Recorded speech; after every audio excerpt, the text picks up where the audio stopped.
चिंतनक्षण ही सूत्रे जगण्यातील हे अनुभवमय सार श्रवण करूयाता सूत्रांचा हा सुबोध विस्तार. परमार्थात प्रगतीसाठी परमार्थात केलेला प्रयत्न. प्रगतीसाठी परमार्थात केलेला प्रयत्न कधीही वाया जात नाही.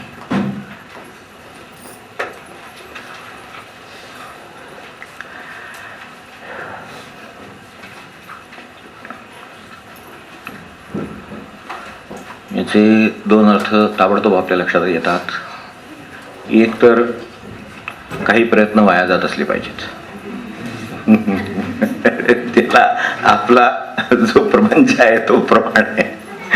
कित्येक प्रकारचे प्रयत्न आपण केले असतील आणि ते काही उपयोगाला आले नाहीत असं आपल्याला कदाचित काही वर्षाने, काही दशकाने, शतक काय म्हणत नाही,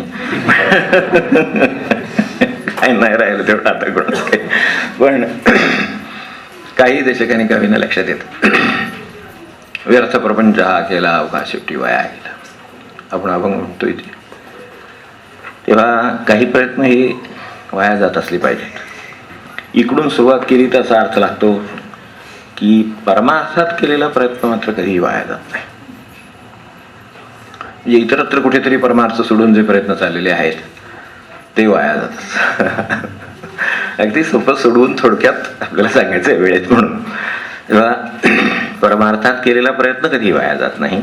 इतरत्र केलेले वाया जाऊ शकतात आणि कधीही वाया जात नाही याच्यामध्ये कधीही वर चांगला भर आहे. व्यवहारामध्ये हे वाक्य किंवा हे वचन हे आपण कधीही निराश होऊ नये याच्यासाठी आहे. परमार्थाच्या बाबतीत एक वेळ प्रापंचिक निराशा परवडली, पण परमार्थातली जी निराशा असते ती काही वेळेला माणसाला ग्रासते. Dark night of the soul, Gurudev म्हणायचं तसं. Dark night of the soul. काही वेळेला खूप आपण ते काय जप करतो, अमकं करतो, तमकं करतो, पण ते मनाचे काही प्रसन्नता काही निर्माण होत नाही. किंवा काही वेळेला स्थैर्य राहत नाही मनाचं. प्रसंग बघितल्यावर बाहेर चंचलता येते, अस्थिरता येते, अस्वस्थता येते. अशा वेळेला एवढं लक्षात ठेवावं की प्रपंचाचं काय असेल ते आता आपण बघूच, पण परमार्थात केलेले प्रयत्न मात्र आपले वाया जाणार नाहीत. आपण जे काही नाम घेतलं असेल, जे काही ध्यान केलं असेल, काय जे काय म्हणून परमार्थाचं म्हणून आता परमार्थाच्या कसोटीत बसलं पाहिजे तितकंच खरं आहे. तर ते जे केलेलं असेल ते वाया जाणार नाही एवढं नक्की, एवढी एक खात्री यात आहे. आता प्रगतीसाठी इकडून सुरुवात करू. प्रगतीसाठी परमार्थात केलेले प्रयत्न वाया जात नाही. म्हणजे प्रगतीसाठी इतरत्र केलेले प्रयत्न वाया जातात हे इकडूनही गृहीत आहे. तेव्हा प्रगतीसाठी माणसाने प्रयत्न करावेत याबद्दल यात काही म्हणजे दुमत नाही आहे. प्रगतीसाठी प्रत्येकाचे प्रगतीसाठी प्रयत्न चालू आहेत आणि असावेत, काय हरकत नाही. देह मागे लागला, पोट मागे लागलं तसं ते प्रयत्न मागे लागले असं लागू देत, काय हरकत नाही. आणि तसे ते एका परीनं नैसर्गिक आहे. प्रयत्न प्रगतीसाठी असणं ही गोष्ट नैसर्गिक आहे. कारण जशी जड वस्तूंना स्थिती ही जितकी नैसर्गिक आहे, एखादा दगड आहे तसाच आहे असं आपण म्हणतो, तर तो आहे तसा असणं हेच त्याचे जड असण्याचं लक्षण आहे ना. नाही तर उड्या मारत थोडंसं पुढे गेला. त्यार्थी जडाला स्थिती ही नैसर्गिक आहे. तो टाकेल तिथे टाकला तसा तो राहिला. असं जडाच्या बाबतीत जसं नैसर्गिक आहे तसं सजीवाच्या बाबतीत हालचाल किंवा प्रगती, जे आपण प्रगतीकडेच बघतो आहोत खरं म्हणजे, तर प्रगती ही नैसर्गिक आहे. त्यामुळे ती व्हायला हवीच. जर होत नसेल तर गडबड आहे. नाहीतर मग दुसरं आहे आपण असा अर्थ झाला. नक्की नाही तर तेव्हा तिथंच राहिला. 10-20 वर्षांनी पुन्हा आलो तरी दगड तिथेच होता. म्हणजे तिथेच असणार की आणखीन कुठं जाणार, कोणी ढकलला तर जायचा. तर तसं आपलं प्रपंचात नसावं. काहींचं प्रयत्नांच्या बाबतीत असं असतं प्रपंचामध्ये, त्यांना म्हणजे 10 वेळा ढकलावं लागतं, हलवावं लागतं, त्याच्याशिवाय काय त्यांच्याकडनं होणार नाही असं आपण म्हणजे कोणी कोणाला तरी म्हणतात, आपण कोणाला म्हणत नाही, पण असं कोणी कोणाला म्हणतात की 10 वेळा आठवण करावी तेव्हा एक भाजी घरी येते. असं अनेक वेळेला होतं कोणाकडचं तरी. तर असं काही असायचं कारण नाही, कारण नैसर्गिकदृष्ट्या आपण कृतिशील असणं, गतिमान असणं ही गोष्ट स्वाभाविक आहे आणि तसं जरूर असावं. फक्त याच्यामध्ये जडाला स्थिती आहे तशी सजीवाला कारण सजीवात गती आहे. जडात स्वतःची गती नाही असं नाही आहे, पण जडाची गती आपल्याला नाही करणार. आपण वरच्या भाषेमध्ये साध्या भाषेमध्ये बोलू तर त्यामध्ये जडाला काही गती नाही, तशी ती सजीवाला गती आहे. फक्त आता अडचण अशी आहे की गती असल्यामुळे पहिल्यांदा स्थिती आहे प्रत्येकाला. आपल्याला काही स्थिती आहेच की आपण त्यात बसलो शांत, म्हणजे स्थितीत बसलो ते का असं अवघड जातं थोडा वेळ गेला म्हणजे, पण तरीसुद्धा एका स्थितीत बसलो आहात तर काही गती. मग आता सध्या बरं आहे, मोबाईल वगैरेच्या निमित्ताने गती मिळते म्हणणं माणसांना, पण तशी आपल्याला आपापल्या परीनं ती गती आहेच तशी. आणि एक स्वाभाविक गती शरीराची म्हणून काहीतरी स्वतःची सुरू आहे, तेव्हा ती गती आहे. पण प्रपंचातली किंवा एकूण मूळ जी गती आहे तिच्यामध्ये ज्या वेळेला गती निर्माण होते त्यावेळेला कदाचित प्रगती होते, काही वेळेला अधोगती होते. एकदा तुम्ही हालचाल सुरू केली म्हटल्यानंतर ती कदाचित चांगली असण्याची शक्यता आहे किंवा वाईट पण असण्याची शक्यता आहे. जगात हालचाल सुरू झाली एकदा की ती चांगल्याकडे पण घेऊन जाईल, कदाचित वाईटाकडे पण घेऊन जाईल. म्हणून प्रगती आणि अधोगती असे शब्द वापरावे लागतात. मग प्रपंचातही तशी होते, अनेकांची प्रगती होते, अनेकांची अधोगती होते. मग हे गती एकदा आली की हे अपरिहार्य आलं. म्हणून आपली खरोखर प्रगती होते का याचा म्हणणं अंदाज घेण्याची गरज गतिमान माणसाला आहे, माणूस आहे. त्यामुळे त्याला आवश्यक आहे हे की त्याचा आढावा त्याने घेत असावा. आपल्याकडे जे ताळेबंद आहेत व्यापाऱ्यांचे ते हे कुठं आलो हे बघण्यासाठीच आहेत.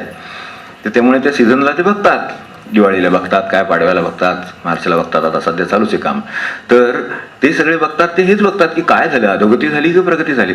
कारण प्रगती असेल तर प्रपंचाच्या दृष्टीने काहीतरी जमीनची बाजू झाली म्हणायची, काहीतरी ॲसेट काय नफा काय असेल ते वाढलं तर ठीक आहे, काहीतरी प्रगती आहे म्हणतो आपण. आणि जर त्याच्यापेक्षा गेल्या वर्षीपेक्षा आपण जर खाली आलेले असू तर आपल्याला व्यवहारात सुद्धा चालत नाही. तर त्या दृष्टीनं ही अधोगती नको असते, प्रगती हवी असते. तर इथपर्यंत ठीक आहे. आता त्याच्या पुढचा भाग हो की प्रपंचातली जी गती येते तिच्यात म्हणजे जी प्रगती होते असं आपण म्हणतो, अधोगती असं म्हणतो, ह्या दोन्ही गोष्टी होण्याची शक्यता काय आहे तर तिला निश्चितता नाही आहे. म्हणजे आपण एक बी बियाणं घ्या, मशागत केली, बी पेरलं, अमकं झालं तमकं झालं, कुठेतरी अवकाळी पाऊस येतो, ते द्राक्ष सगळी मांडव झोपतो, सगळं वेल मांडवावर असतात, द्राक्ष लागलेली असतात, सगळं असतं. आपली जी मंडळी वेगवेगळ्या शेतकरी असतील हे असतील काय पाहिलं असेल किंवा आपल्याकडे फोटो येतात आपण त्यावरनं पाहिलं असेल तर अक्षरशः सगळं झोपून जातं. म्हणजे स्वाधीनच नाही त्याच्यामध्ये, पराधीन काही गोष्टी त्याच्यामध्ये आहे. पाऊस येतो, सगळं नाहीचं होतं. तेव्हा अशाही प्रकारे होऊ शकतं. दुसऱ्या प्रकारे सुद्धा म्हणजे आता जे पेरलं तेही गेलं, जे लावलं तेही गेलं, बी बियाणं तेही गेलं. म्हणजे इथे वाया जाण्याचा प्रकार सुरू झाला. वाया जातं प्रपंचामध्ये, अशा तऱ्हेनं केलेलं वाया जाऊ शकतं. आपल्याला परमार्थाच्या बाबतीत ते कधी वाया जात नाही. इकडे यायचं आहे तर त्या दृष्टीने आपण हे भान ठेवू की आपण प्रपंचात काय करतो आहोत तर ते कदाचित वाया जाण्याची शक्यता आहे. आपण जे सगळे धडपड चालवलेली आहे ती शेवटी कदाचित आपण ज्या वेळेला अंथरुणावर पडलेले असू त्यावेळेला मी जे काही केलं ते काही उपयोग पडलं नाही असं त्यावेळेला वाटतं. तर ते जे वाटतं तेव्हा कळतं की हे जे काही मी धडपड चालवलेली आहे रात्रंदिवस ती सगळी धडपड माझ्या हितालाच पडली असं म्हणता येत नाही. कोणी विचारत नाही म्हणून असेल, पैसा पाणी नसेल म्हणून असेल, काय चित्ताची स्थिती चांगली नाही म्हणून असेल, दुःख असेल, अस्वास्थ्य असेल, काय असेल ते कोणत्याही प्रकारे जसं हे उगवलं पेरलेलं उगवलं नाही, बीही गेलं आणि ते पीकही घ्यायचं ते गेलं तर तसं होऊ शकतं. तसं वाया जाणं म्हणजे निष्फळ होणं. एखादी गोष्ट उगवत नाही म्हणजे निष्फळ होतं. जे केलेलं आहे ते वाया जाण्याचे दोन प्रकार आहेत. एका प्रकारे ते निष्फळ होतं आणि दुसरं जे अपेक्षित ध्येय आहे ते सापडत नाही, ते मिळत नाही. काही वेळेला अपेक्षित असतं काहीतरी. म्हणजे आता चाललाच आहे आपला विषय शेतीचा म्हणून सांगतो. टोमॅटो केले मध्ये 1-2 वर्षापूर्वी आपल्याला माहिती आहे. तर अशी परिस्थिती आली की बाजारात ट्रान्सपोर्टेशनचा न्यायचा खर्च सुद्धा परवडण्यासारखा नाही अशी अवस्था झाली. तिथं पडून राहिले, कोण उचलून नेत असला तर न्या म्हणायची वेळ आली. ट्रान्सपोर्टेशनचा सुद्धा खर्च परवडणार नाही. बाजारभाव इतका पडलेला आहे की ट्रान्सपोर्टेशनचा खर्च परवडणार नाही.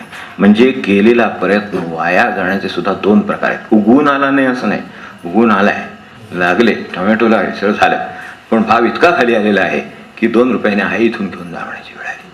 म्हणजे इथून घेऊन जा, आम्ही न्यायला सुद्धा येऊ शकत नाही कारण 2 रुपयाला पेट्रोल पाणी परवडत नाही, ट्रॅक्टरनं हे नेणं परवडत नाही, गाडी नेणं, तेव्हा हे परवडत नाही अशा अवस्था झाली. अशा प्रकारे वाया जातं म्हणजे निष्फळ होऊन वाया जातं. किंवा जे अपेक्षित ध्येय आहे ते मिळत नाही म्हणून म्हणजे अगदी ट्रान्सपोर्टेशन सुद्धा परवडत नाही अशा अवस्थेने ते होऊ शकतं. आणि तिसरा वाया जाण्याचा एक प्रकार फक्त सांगून ठेवतो. वाया जाण्याचे हे 2 प्रकार तर सांगितलेच आपल्याला. अपेक्षित ध्येयप्राप्ती नाही, निष्फळ होतं. आणि एक तिसरा प्रकार आहे वाया जाण्याचा, तोही आपल्यासमोर ठेवतो. आता ह्याचा विषय सगळा शेतीत लागलाय म्हणून त्यातल्याच आणखीन एक आपल्याला आठवलं म्हणून सांगतो की एकेकाळी म्हणजे 5-25 वर्षापूर्वी म्हणा फार तर ऊसाचा एकदम जोर आला सगळा. आणि 25-30 वर्ष 40 वर्षापूर्वी गोष्ट आहे, ज्यावेळेला हे पहिल्यांदा आलं त्यावेळेला तर असं पीक बघितलं नाही याची परिस्थिती होती. नगदी पीक जो तो नगदी कोणाचंही असणं स्वाभाविक आहे, नगदी पिकाकडे कोणाचंही कल असणं स्वाभाविक आहे. कॅश क्रॉप म्हणतो आपण, कॅश क्रॉप आहे का ते, तसं ते कॅश क्रॉप लागतं. म्हणून मग त्यात हानी क्रांती घडवल्यासारखं झालं अक्षरशः. म्हणजे लावून या आणि नुसतं पाणी देत राहा, बस काय करू नका असं म्हणायची वेळ. खतून पाणी होत, ते खतून पाणी चालले सर. आणि इतके पट पैसा झाला. आणि तिकडं ते आता हे सुद्धा आता सगळं इतिहास जमा व्हायची वेळ एवढे आता म्हणजे खात्यावर वगैरे ते सगळं जमा प्रत्यक्ष पट्टी हातात यायची वेळाची अशी काळ होता. आता ते काय आता त्याबद्दल बोलत नाही त्याच्याबद्दल, पण ते असं झालं. म्हणजे ते काय झालं ते कळलं आता त्याच्यातनं. आता त्याचा दुष्परिणाम काय झाला की मध्ये ज्यांना अक्षरशः म्हणजे मी पाहिलेलं आहे की बैल नसला तर मानेवर जू घेऊन नांगरायची शेतीची सवय होती आणि ते पेरलेलं होतं इथपर्यंत, ज्यांची शारीरिक क्षमता होती आणि उगवून आणण्यासाठी इतके कष्ट करण्याची तयारी होती. प्रमाण कमी होतं पीक उत्पन्नाचं पण तरी सुद्धा एवढे कष्ट करण्याची तयारी होती. ती तयारी हळूहळू माणसाची गेली आणि बसल्या जागी कट्ट्यावर माणसं गप्पा मारत बसलेली दिसायला खेडोपाडी. मी आहे खेडोपाड्यात फिरलो म्हणून सांगतो. कट्ट्यावर माणसं अक्षरशः दिवसेंदिवस तंबाखू म्हणत गप्पा मारत बसलेली दिसायला लागली. कारण तिकडे परस्पर जमा होते खात्यावर आणि ते 3 वेळा आपोआपच पीक देत आहे तिकडं. ते तिकडं जमा होते. पुढे लावायच्या वेळेला गाड्याला पाठवून दिलं की काम झालं अशी अवस्था झाली. त्यामुळं निष्क्रियता निर्माण झाली, शक्तीचा ऱ्हास झाला, कष्टांची सवय गेली आणि त्यातून मिळणारा पैसा जास्त प्रमाणात असल्यामुळं ऐदीपणा वाढला आणि चैन निर्माण झाली.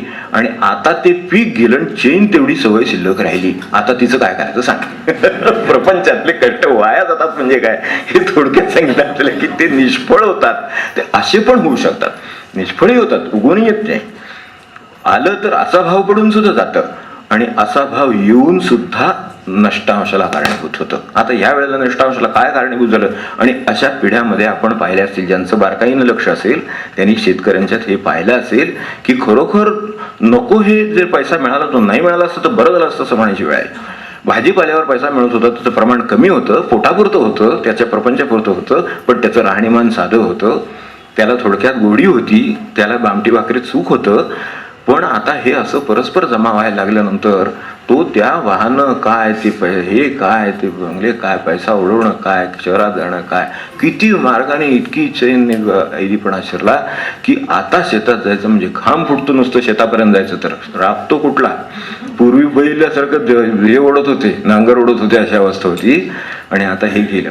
मग हीच अवस्था तिसऱ्या प्रकाराने वाया जाऊन होऊ शकते. हे प्रपंचामध्ये शक्य आहे, परमार्थात असं होत नाही.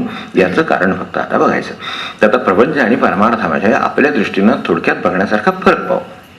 तर फरक काय आहे, तर ह्या प्रपंचा पलीकडे जे शाश्वत ध्येय किंवा सत्य आहे त्याला आपण परमार्थ असं म्हणतो.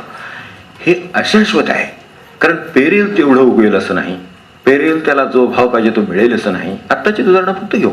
आणि पेरेल ते माझ्या सुखाचं ठरेलच उगवलेलं असंही सांगता येत नाही. ते 2 रुपयाला 20 रुपये देईल आणि माझ्या पदरात 18 रुपये जे टाकील ते माझं अकल्याण करून जातील. माझं नाही, माझ्या पुढच्या पिढीचं अकल्याण, अशी 2-2 पिढ्यांची अकल्याण झालेली पाहिलेली आहे. आपण पाहिली असली तर ते खरं ठरेल कदाचित आपल्या दृष्टीनं, पण हे पाहिलेले आहे. तर असं होतं अशा तऱ्हेचं जिथे जिथे उगवलं आणि आता पीक नाही जमिनी खराब करून गेलं. आता खारवडीचा प्रश्न आला. आता साधं सुद्धा भाजी सुद्धा उगवेनाशी झाली अशी अवस्था झाली. मग मला सांगा की यामुळं ह्या अशाश्वतापलीकडे जे शाश्वत म्हणून ध्येय आहे तो आपला परमार्थ, ज्याला आपण परमार्थ म्हणतो. म्हणून अर्थ साधाच असतो, तो फक्त व्याख्या सांगतो, तो फक्त जाणवून देतो त्याचं काय म्हणणं आहे त्या शब्दाचं, त्याला अर्थ म्हणतो आपण. आपल्याला ज्याची कायम नकळत सवय आहे तो स्वार्थ, बरोबर. दुसऱ्याचा विचार करण्याची थोड्याना सवय असते त्याला परार्थ म्हणून. पर म्हणजे दुसरा, तर तो परार्थ. स्वार्थ आहे काही लोक त्याच्या मर्यादा ओलांडून चांगलं काम करतात दुसऱ्यासाठी, ते परार्थात आहेत आणि काही परमार्थात आहेत. तेव्हा स्वार्थाच्या मर्यादा ज्यांनी ओलांडल्या, थोडं दुसऱ्यासाठी जगले, ते परार्थासाठी जगले. त्यांना अर्थ स्वतःचा काय आहे ते कळला, बरोबर आहे, मूळ गोष्टीचा अर्थ कळला. माझं पोट भरल्याने मी सुखी आहे हे कळलं. हे व्हायला काही फार कळायला लागत नाही. भूक लागली पोटात गेलं की बरं वाटतं, हे कळायला काही फार मोठ्या तत्वज्ञानाची गरज लागत नाही. ते सहज कोणालाही कळतं. ते बाहेर गेलं तर प्राण्यांना सुद्धा कळतं. त्यामध्ये फार मोठं माणसाचं वैशिष्ट्य सांगायचं काही कारण नाही. पण आणून बैलांनी बाहेरून आपल्या पाठसाला घातले हे नव्हे, माणसाकडे होतं. कारण मनुष्य जीवन तसं आहे, मनुष्य जीवन त्याच्या पुढचं आहे. त्यामुळे त्यात परार्थ आहे.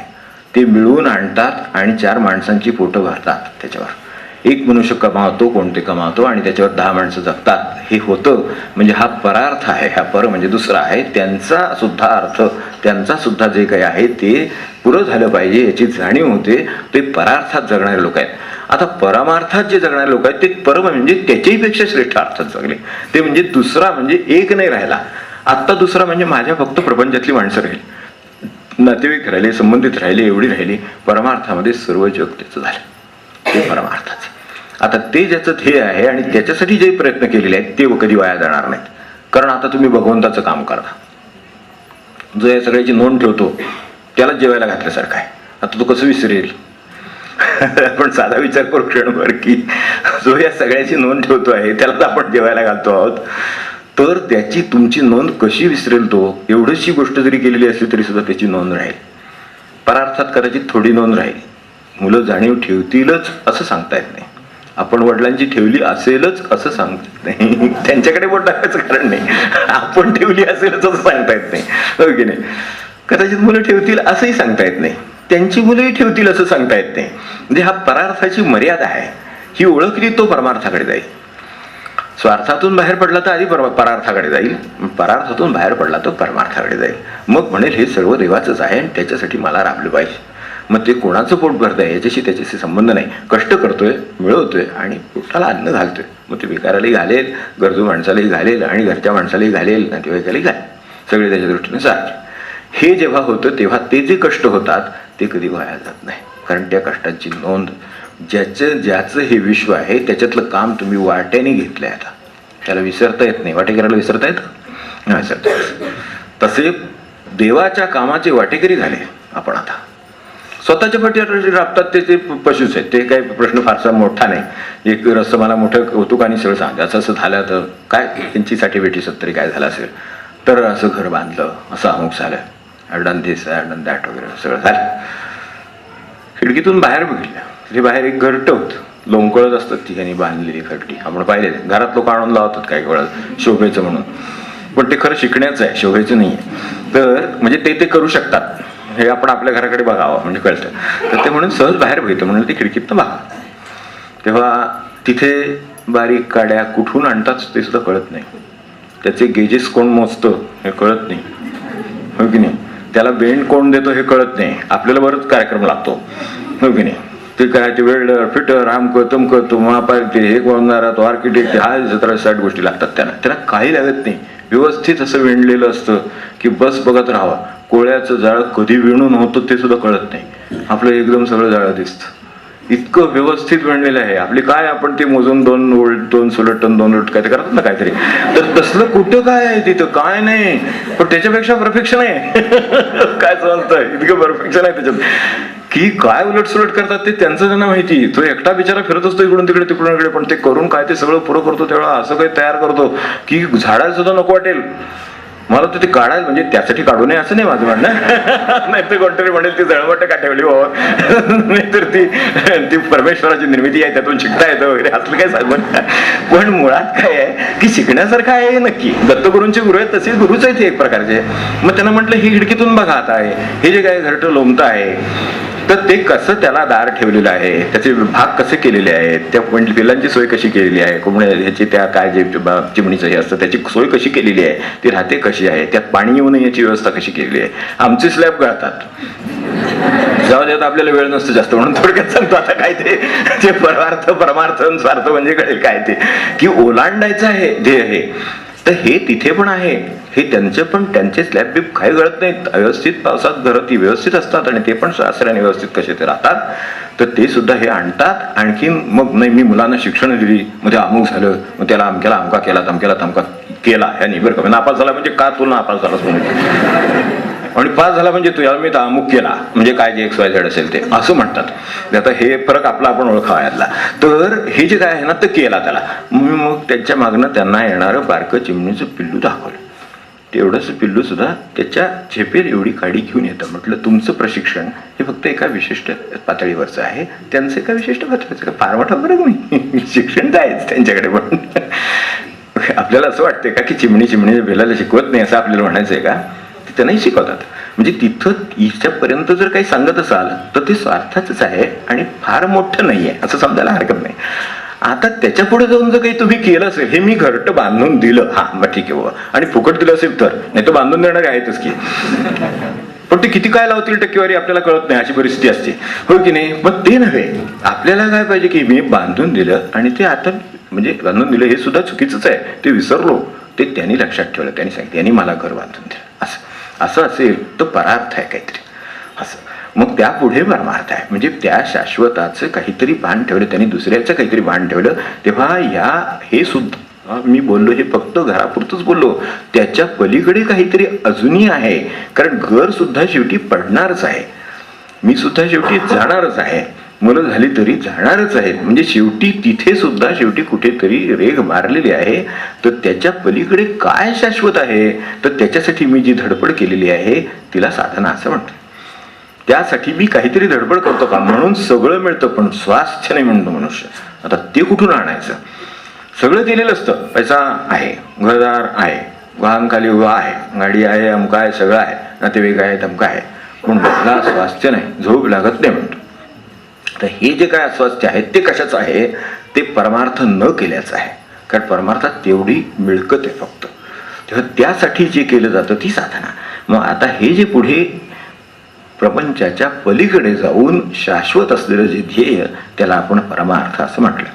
तेव्हा आता याच्यासाठी आपल्याला जे प्रयत्न करता येतील ते कोणत्या स्वरूपाचे असतील, तर हे मला समाधान सापडेल याच्यासाठी जे अवलंबून नाही.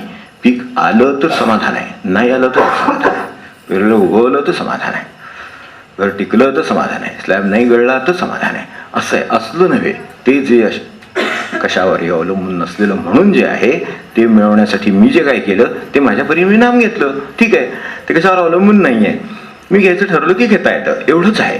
तर ते जे काही मी देवाचं नाव घेतलं, जे काही देवाचं दर्शन घेतलं, ज्याच्यामध्ये काही मागितलं नाही, निरपेक्षपणे केलं, ते मला समाधानाला उपयोगाला येणार. कारण ते परमार्थाचं प्रोडक्ट आहे. परमार्थाची निर्मिती काय, तर समाधान ही आहे. किंवा कशाला म्हणायचा, तर चित्ताच्या स्थिरतेला, शांततेला म्हणायचा. तर तो जे म्हणायचा ते त्यातून निर्माण होतं. मग आता ह्याच्या कशातनं ते निर्माण होतं? ते निर्माण होत नाही ह्यातून, कारण ते अवलंबून आहे. त्यामुळे कधी असतं कधी नसतं. तिथलं मात्र सदैव असतं. ते सदैव असतं त्याच्यासाठी काय करतो, तर सदैव टिकणारं नाम घेतो. आपल्यासारख्या माणसाचं सुद्धा स्वतःचं नाव राहावं असं वाटतं ना, मग ते आपलं टिकत नाही. ज्याचं पूर्वी आहे, आज आहे आणि उद्या आहे, ते जे सच्चिदानंद स्वरूप आहे तेच टिकतं फक्त. तर त्याचं नाव ज्याने उच्चारलं ते जमा झालेलं आहे. आता हे प्रभातात आपल्या वेळ संपत आला म्हणून थोडक्यात सांगतो की हे जे आहे सगळं ते आपल्याला ह्या स्वार्थ परार्थ हे दोन ओलांडल्यानंतर जमणारी गोष्ट आहे. त्यामुळे पहिल्यांदा आधी हे ओलांडावेत, आधी स्वार्थ ओळखावेत, मग थोडा तरी परार्थ होतोय का बघावा आणि परार्थाच्या पुढे परमार्थ होतोय का बघावा. मग त्यासाठी साधन आपल्याकडे सोपं नाम आहे. त्यात काहीच मिळत नाही. नाम का घेता म्हणून विचारलं तर काही मिळत नाही म्हणून घेतो, कारण बाकीच्या सगळ्यात तर काहीतरी मिळतं. नामानं काहीच मिळत नाही तसा विचार केला तर लौकिक दृष्ट्या अमुकिक झालं असं काही नामानं होत नाही. तेवढं नक्की नामाचे परिणाम खूप असतील, त्याचं काय मला म्हणायचं नाही. पण अमुकिक गोष्ट व्यवहाराने मिळते का, तर नाही मिळत. मी खड्डा खडला तर समजा दिवसभर खड्ड्याला लागला तर 100 रुपये मिळेल मला, हे त्याचं मिळकत आहे. तशी नामाची मिळकत नाही, या भाषेत नाही. ती ज्या भाषेत आहे ती परमार्थाची वस्तू आहे, ती समाधानी आहे, म्हणून ती शांती आहे. म्हणून जो परमार्थ करेल तो शांतता मिळवतो, समाधान मिळवतो, निरपेक्षता मिळवतो आणि म्हणून तो कायम शांत असतो.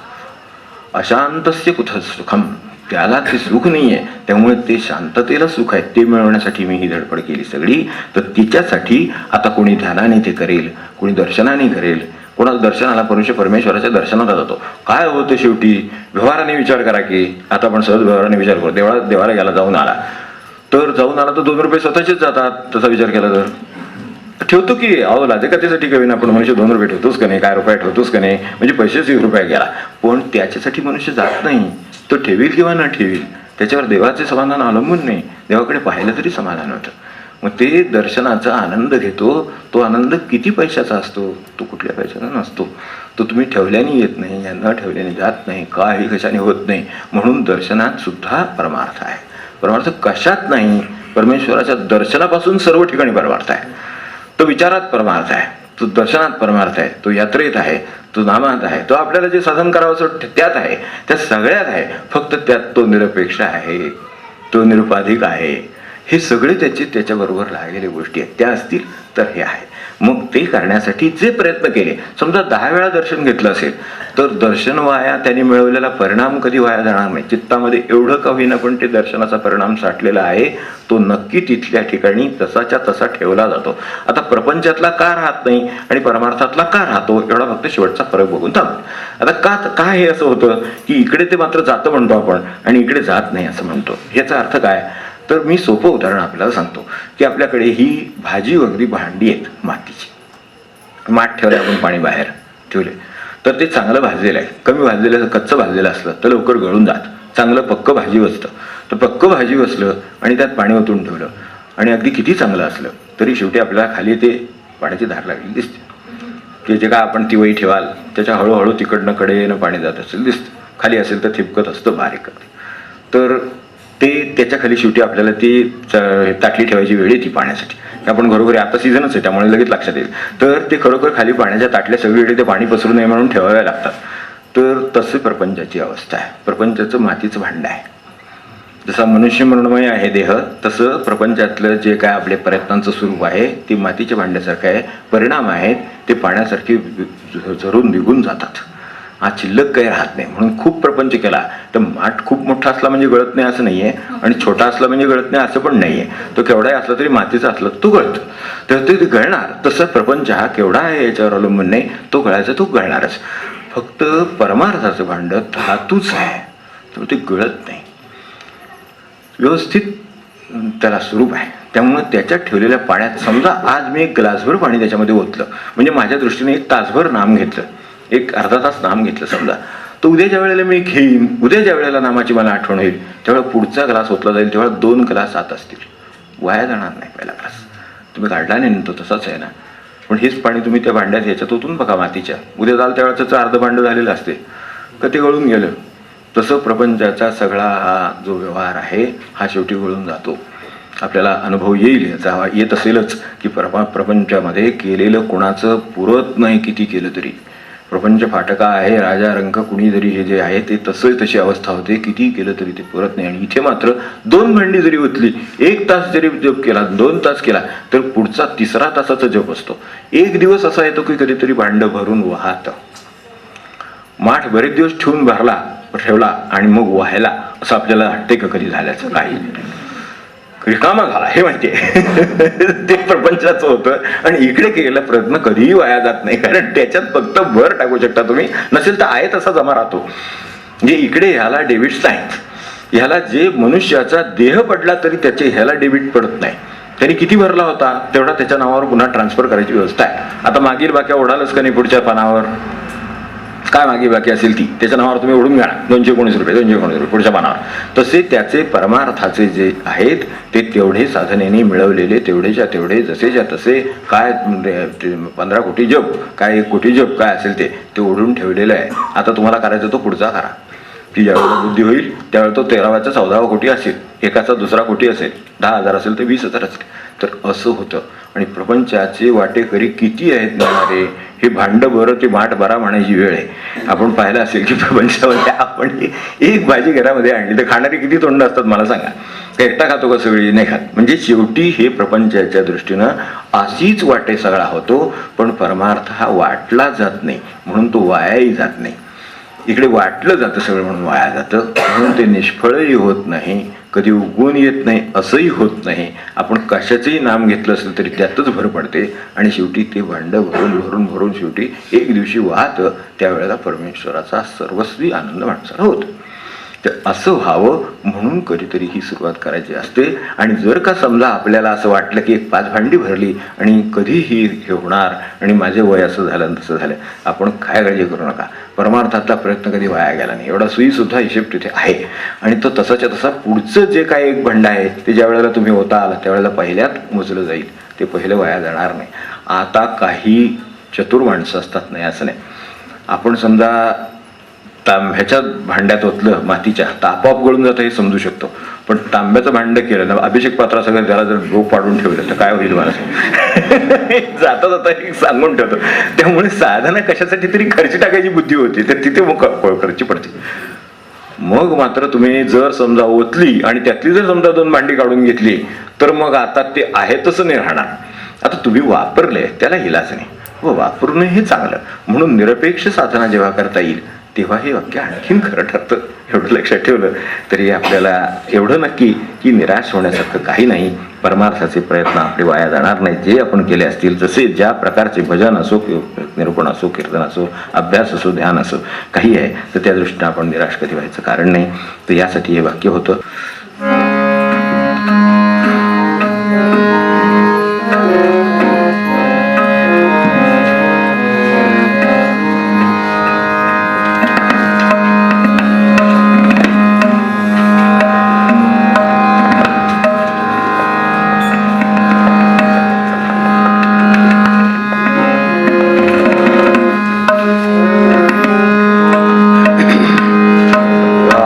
प्रगतीचे प्रयत्न अवश्य सुरू ठेवावेत. म्हणजे कोणत्या प्रगतीसाठी चालले आहेत याचं भान असलं म्हणजे मग प्रपंचाच्या प्रगतीचं आणि परमार्थाच्या प्रगतीचं संतुलन राहील. संतुलन साधता यावं यासाठी हे आपल्याला उपयोगी पडेल. आणि निराशाही होऊ नये कधी याच्यासाठी उपयोगी पडेल. या लोकांना पांडुरंगाची जी ओढ लागली ती याच्यामुळे लागली, वाया जात नाही. घरात बसून जरी नुसता विठ्ठल विठ्ठल म्हणत बसला तरी सुद्धा ते वाया जाणार नाही. अहो, लोकांना शिवाय घालण्यापेक्षा त्यांच्या आठवणी काढत राहण्यापेक्षा विठ्ठल विठ्ठल म्हटलेलं नक्की उपयोग बोलून हो म्हणत कोणी आपण बघतो, हो की नाही. इथे न हाक मारता येणार कोण असेल तर काय परमेश्वरच की दुसरं कोण. ही ओढ कुठून तू लावी आली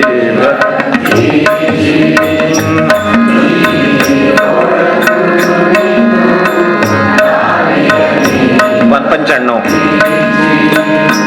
हे भाग्य उजळले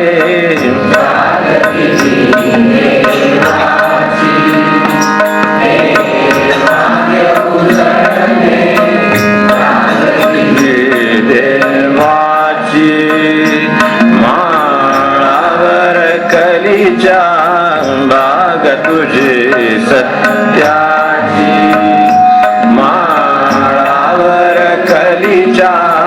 बाग तुझे सत्याची या भक्त जगती रक्षण भक्तांची या भक्त जगती रक्षण भक्तांची भक्तांची. जय पांडुरंगा